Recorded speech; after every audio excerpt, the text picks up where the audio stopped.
El patio en el que nos encontramos abre el paso a dos santuarios ligados a la pasión de Jesús. Estamos a poca distancia de lo que era el monte del templo, hacia donde se dirige aún hoy el corazón de los judíos con gran nostalgia, con gran esperanza, y estamos en el corazón de la ciudad vieja. A pocos pasos de aquí, donde se encontraba el templo, ahora se levantan los santuarios musulmanes, el santuario de la Rosa y la mezquita El Aqsa, donde los viernes vienen a orar miles de personas. Para nosotros cristianos aquí comienza la vía dolorosa que llevó a Jesús al Calvario y que los cristianos recorren leyendo las páginas del Evangelio, meditando sobre los episodios recordados explícitamente en él o aquellos que han sido agregados por la tradición cristiana, episodios que ayudan a revivir en el corazón y en la plegaria la pasión del Señor.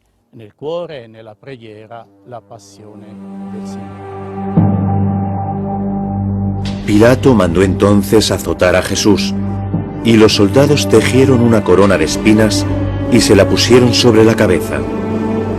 Lo revistieron con un manto de color púrpura, y acercándose le dijeron: «Salve, Rey de los judíos». La capilla de la flagelación recuerda el lugar donde, según la tradición medieval, se produjo la flagelación de Cristo. En el siglo XII, los cruzados edificaron en este lugar un santuario que, cuando pasó a manos musulmanas, fue convertido en establo y luego transformado en telar. La custodia de Tierra Santa lo recuperó en 1838 gracias a una donación del duque Maximiliano de Baviera, lo restauró y lo reabrió al culto. En 1929, la capilla fue magníficamente renovada por el arquitecto Barluzzi. Pilato sacó afuera a Jesús y lo hizo sentar sobre un estrado, en el lugar llamado el Lizóstrotos, en hebreo Gábata. Era el día de la preparación de la Pascua, alrededor del mediodía. Pilato dijo a los judíos: «Aquí tenéis a vuestro rey». Ellos vociferaban: «Fuera, fuera, crucifícalo». Pilato les dijo: «¿Voy a crucificar a vuestro rey?». Los sumos sacerdotes respondieron: «No tenemos otro rey que el César». Entonces Pilato se lo entregó para que lo crucificaran, y ellos se lo llevaron. La capilla de 5 cúpulas de la Condena fue reconstruida en 1904 sobre una iglesia bizantina anterior de la que la actual reproduce su planta. Sobre losas del antiquísimo suelo se pueden ver algunos dibujos de juegos que, si bien son posteriores al reino de Herodes, en la tradición local evocan los pasatiempos con los que se entretenían los soldados romanos en tiempos de Cristo. En el exterior, una losa de piedra de aproximadamente 1 metro de largo señala el inicio del denominado Litóstrotos, literalmente empedrado, donde, según el Evangelio, Pilato condenó a muerte a Jesús y lo hizo cargar la cruz. Entre la capilla de la flagelación y la capilla de la Condena se levanta el convento de los frailes franciscanos. Este convento, que se inició en la segunda mitad del 1800, desde 1924, alberga el Studium Biblicum Franciscanum, una escuela que tiene 80 años de vida. En la actualidad, el centro está configurado académicamente como una facultad de ciencias bíblicas y arqueología. Estas dos características, la escritura y la tierra bíblica, constituyen lo específico de nuestra escuela. Escuelas bíblicas de la Iglesia Católica se encuentran en todas partes del mundo. La nuestra, que desde el punto de vista de sus dimensiones no es tan grande ni sobresaliente, tiene sin embargo la cualidad de surgir en el corazón de la Jerusalén bíblica, de la Jerusalén histórica. Jesús salió, llevando la corona de espinas y el manto de color púrpura, y Pilato les dijo: «He aquí el hombre». Cuando los sumos sacerdotes y los guardias lo vieron, gritaron: «¡Crucifícalo! ¡Crucifícalo!». En la Vía Dolorosa, en la zona de la Fortaleza Antonia, se abre el arco llamado del Ecce-Homo, en parte unido al convento de las Hermanas de Sion desde la segunda mitad del siglo XVIII.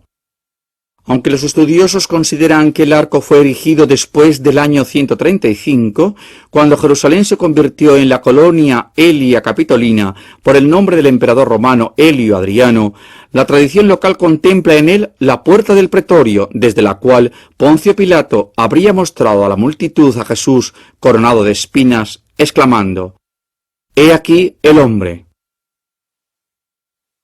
El arco de Adriano está constituido por 3 bóvedas. Una parte de la central sobrepasa la calle, la menor está escondida por construcciones recientes, mientras que la del norte se encuentra dentro de la basílica contigua que, desde 1902, lleva el nombre de Ecce-Homo. La localización de la memoria cristiana vinculada al misterio de la pasión de Jesús en este lugar se explica por la topografía. Aquí nos encontramos en el ángulo noroeste de lo que debía ser el gran complejo de la Fortaleza Antonia, la residencia del gobernador, el procurador romano, que desde Cesarea, la capital política, subía a Jerusalén al menos con motivo de las fiestas, junto a la guarnición militar.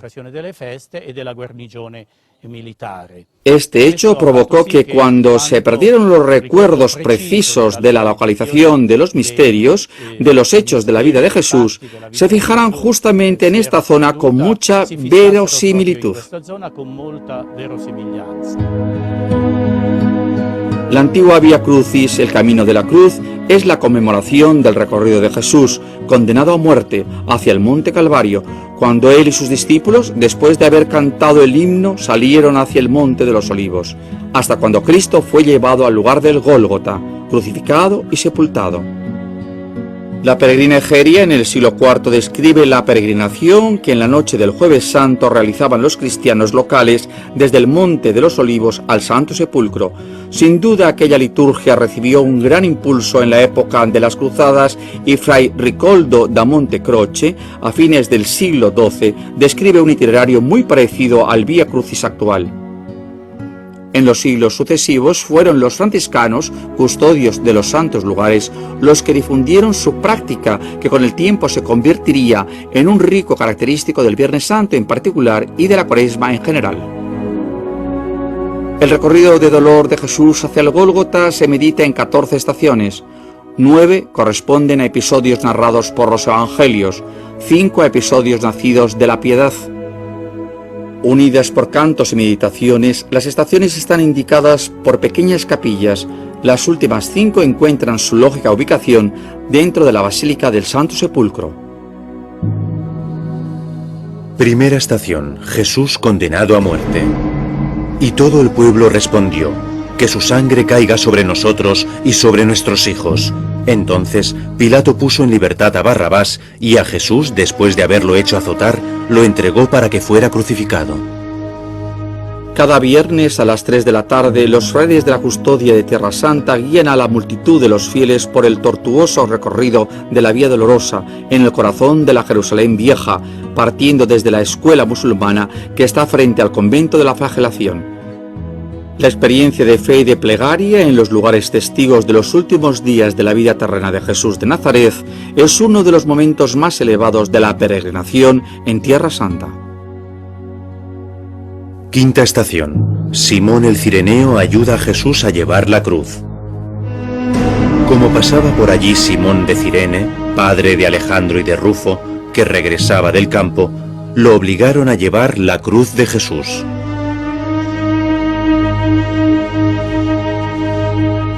Cerca de la capilla de Santa María del Espasmo, otra capilla franciscana conmemora el lugar donde Simón de Cirene, un hombre cualquiera, tal vez extranjero, tal vez volviendo a casa después de una ardua jornada de trabajo, fue obligado contra su voluntad a cargar la cruz, compartiendo su peso con Jesús.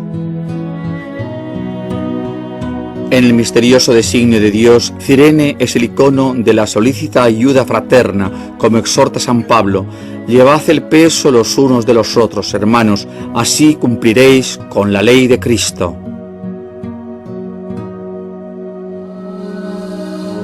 Séptima estación. Jesús cae por segunda vez. Mi alma está postrada en el polvo. Devuélveme la vida conforme a tu palabra. La vía dolorosa se hace más ardua, su subida más escarpada. Una pequeña capilla franciscana señala el lugar donde se conmemora la segunda caída de Jesús bajo el peso de la cruz. Hombres y mujeres de proveniencias, edades, idiomas y vivencias diversas siguen viendo en aquella cruz pesada el signo de las inquietudes que día a día acompañan el camino de la fe. 11ª estación. Jesús está clavado en la cruz. Te adoramos, oh Cristo, y te bendecimos, porque con tu santa cruz has redimido al mundo. Y condujeron a Jesús a un lugar llamado Gólgota, que traducido significa lugar de la calavera. Le ofrecieron vino mezclado con mirra, pero él no lo tomó. Después lo crucificaron. Los soldados se repartieron sus vestiduras, sorteándolas a ver qué le tocaba a cada uno. Era la hora tercia cuando lo crucificaron. Jesús decía: Padre, perdónalos, porque no saben lo que hacen.